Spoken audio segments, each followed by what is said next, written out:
আজকে মুখ্যমন্ত্রীর বাড়িতে পুলিশের লোকেরা আইপিএসরা জুতো মোজা খুলে কোমরে গামছা লাগিয়ে পুজো অনুষ্ঠান হলে বা অন্য অনুষ্ঠান হলে টিফিন বিতরণ করার কাজ করেন।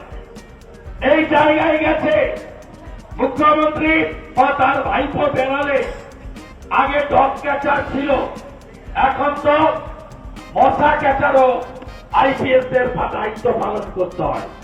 ফুল যাতে কেউ না ছড়ে তার জন্য ফ্লাওয়ার কাচারের কাজও করতে হয়। এই জন্য আজকে আপনাদের এখানে আইএস আইপিএস এর অবস্থা এইরকম। ব্যুরোক্র্যাটকে মানেন না, জুডিশিয়ারি সরাসরি এই বর্বর মুখ্যমন্ত্রী, এই অগণতান্ত্রিক মুখ্যমন্ত্রী, এই জিহাদিদের নেতা মুখ্যমন্ত্রী জুডিশিয়ারিকে মানেন না। আপনারা দেখেছেন ভূভারতে এমন একজন মুখ্যমন্ত্রী যিনি নন্দীগ্রামের নির্বাচনের মামলা করতে গিয়ে যখন চিফ জাস্টিস মাননীয় বিচারপতি কৌশিক চন্দ্রকে এই মামলার দায়িত্ব দেন, তিনি সরাসরি চ্যালেঞ্জ করেছিলেন যে কৌশিক চন্দ্রকে গেরুয়া শিবির, তাকে আমি মানব না। মাননীয় কৌশিক চন্দ্র মামলা ছেড়েছেন, কিন্তু তাকে আক্রমণের জন্য 5 লক্ষ টাকা জরিমানা করেছেন। অভিজিৎ গাঙ্গুলিকে তার দ্রুত আরোগ্য আমি প্রার্থনা করব। তাকে সরাসরি এই মমতার চাকররা, কর্মচারীরা চ্যালেঞ্জ করে বলেছিল হাইকোর্টে তো বড় বড় কথা বলছেন, আসুন ময়দানে, আপনাকে আমরা বুঝিয়ে দেব ময়দানটা আমাদের।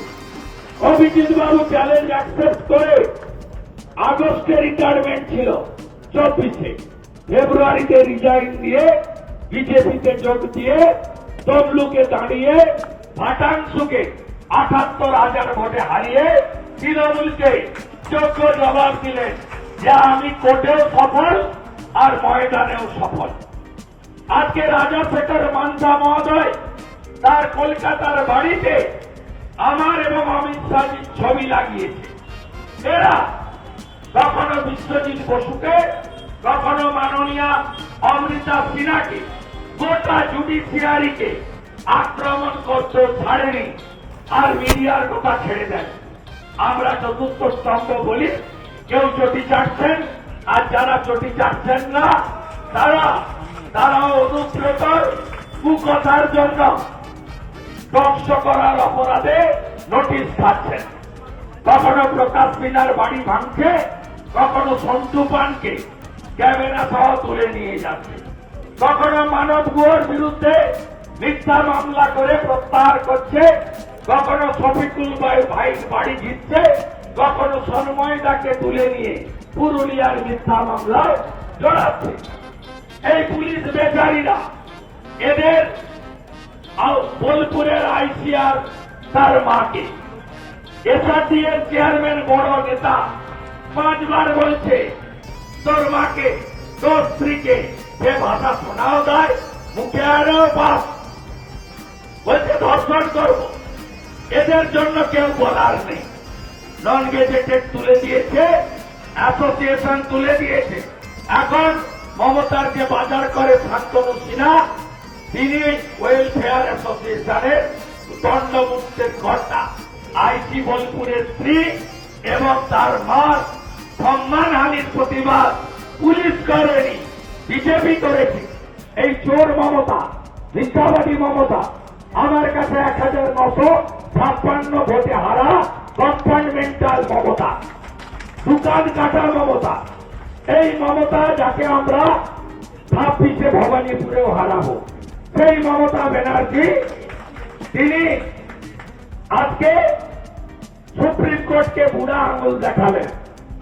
সার্ভের বিরুদ্ধে মামলা হলো, এখানে সম্মানীয় বিচারপতি তপব্রত বাবু, সম্মানীয় বিচারপতি রাজাশেখর মান্থা বাবুর বেঞ্চে, সেখানে লয়ার এবং হিন্দু ওবিসি জনগোষ্ঠী অনেকগুলো গ্রুপ লড়াই করছে।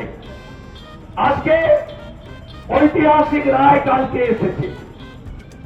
৭৬টা মুসলিম জনগোষ্ঠীকে বাতিল করা হয়েছে।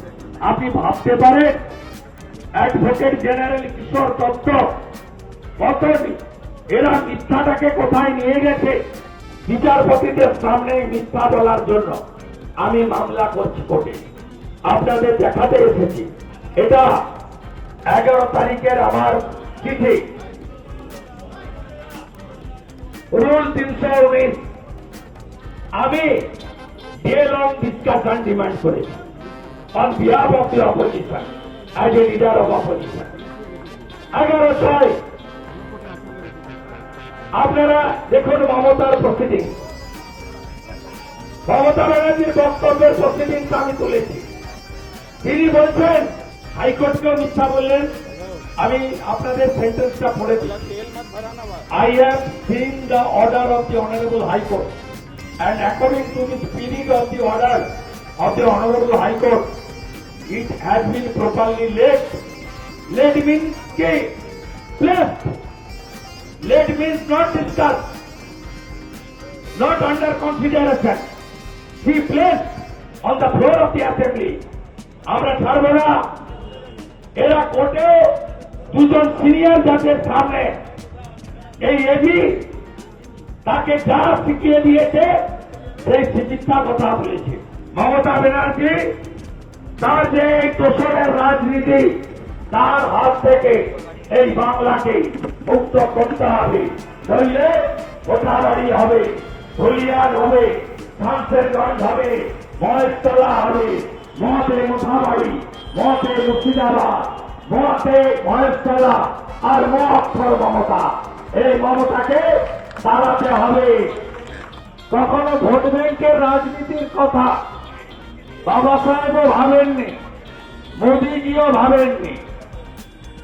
এই সংরক্ষণ কখনো ভোট ব্যাংকের রাজনীতির জন্য হয় না। এর প্রথম উদ্বোধন করলেন কে?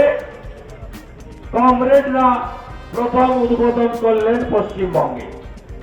যখন নন্দীগ্রামে কৃষি জমি রক্ষার আন্দোলন হচ্ছে, যখন নেতাই গ্রামে গণহত্যা হচ্ছে, যখন বাংলার মানুষ পরিবর্তন চাইছেন, যখন আদবানিজির নেতৃত্বে ভারতবর্ষের পার্লামেন্ট ৬২ দিন অচল করে রেখেছিলেন আদবানিজি, সুষমা স্বরাজীরা তৎকালীন পশ্চিমবঙ্গে পরিবর্তন আনার জন্য, তখন সিপিআইএম পার্টি এবং বামফ্রন্ট তারা মুসলিমদের ভোট দেওয়ার জন্য শুরুটা করলো, উদ্বোধন করলো ওবিসির যে কেন্দ্রীয় তালিকা, তার মধ্যে অনেকগুলি মুসলিম কমিউনিটিকে ইনক্লুড করার জন্য। তারপরে মমতা বন্দ্যোপাধ্যায় 11 সালে ক্ষমতায় আসার পরে তিনি ধীরে ধীরে মুসলিমদের মধ্যে আমার আগের বক্তা বলছিলেন 90%, আমি বলি আগে তো 90 করেছিল, আর এখন যা কাণ্ড করছে 98% মুসলিম কমিউনিটিকে ওবিসির তালিকায় এনে প্রকৃত ওবিসি, যে তালিকাতে শুধুমাত্র হিন্দু ওবিসি নেই, মুসলিমদের মধ্যেও যারা পিছিয়ে পড়া কমিউনিটি ছিল তাদেরও বেশ কয়েকটা কমিউনিটিকে ভারতবর্ষের পার্লামেন্ট, ব্যাকওয়ার্ড ক্লাস কমিশন জাতীয় নেতারা রেখেছিলেন। কিন্তু এই যে পশ্চিমবাংলায় হাই অ্যাপিজমেন্ট চলছে, হাই অ্যাপিজমেন্ট তুষ্টিকরণ, এর কারণ হল আমাদের এই রাজ্যে ডেমোগ্রাফি ক্রমশ পরিবর্তন হচ্ছে। রোহিঙ্গা মুসলমানদের ভুল করে এই বাংলায় ঢোকা।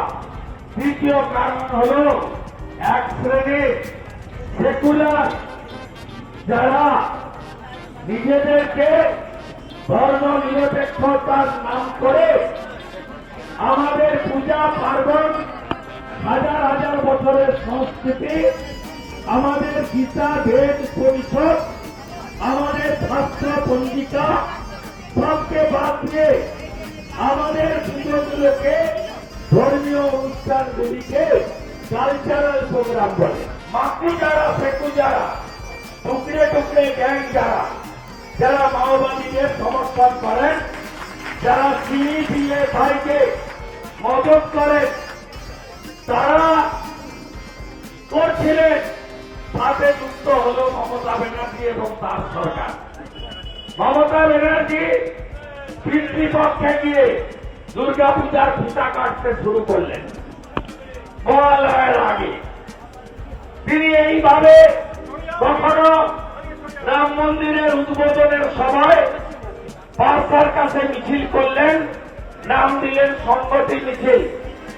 কখনো মহাকুম্ভে সনাতনীরা যখন ডুবকি লাগালো, ডুব দিল ত্রিবেণী সঙ্গমে, তখন তিনি বিধানসভার ঘরে বললেন ওটা মহাকুম্ভ নয়, মৃত্যুকুম্ভ। মমতা ব্যানার্জি হিন্দু ধর্মকে জনসভাতে গঙ্গা ধর্ম বললেন। এইভাবে এই বাংলাতে আজকে ধর্ম নিরপেক্ষতার নামে দোষণটা চরম জায়গায় চলে গেল।